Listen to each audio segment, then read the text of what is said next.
Hello my creative people! I'm going to show you the easiest way to make a custom card for Spider-Man fans. For this card I'm using a 24 by 24 centimeter sheet of paper, but you can simply use a square made from a classic A4 sheet. First I fold the paper in half. Then I fold it in half from the other side. After that, I fold it diagonally. Next, I flip sheet over so that the diagonal crease points upward. This will make it much easier to collapse and fold the card. Now I start cutting out the face shape, so we trim a small angle at the bottom to form the chin and then round out the face, leaving a few uncut spots to keep the structure intact. Next, I take a small piece of the white paper and draw one eye. I cut it out and flip it over to trace it and create an identical second eye. Then I place the white eye onto black paper and trace around it, leaving a small gap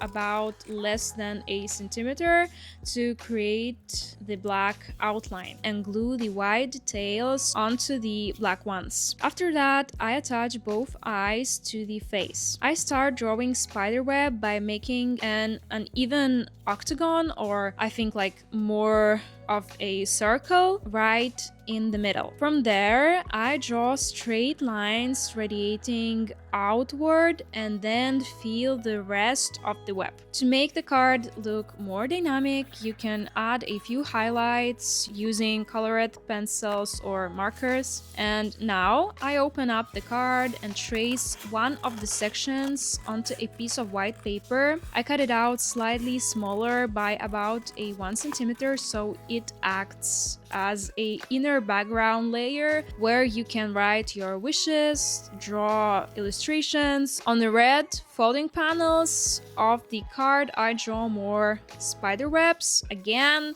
starting with straight directional lines and then adding curved ones for a classic web effect. Next, I write my message. You can totally personalize it for whoever you are making this for. And just like that, our card is ready. I think that it's super simple, yet I really like this mechanism. And let me know in the comments what do you think of this idea and who you are going to make this card for.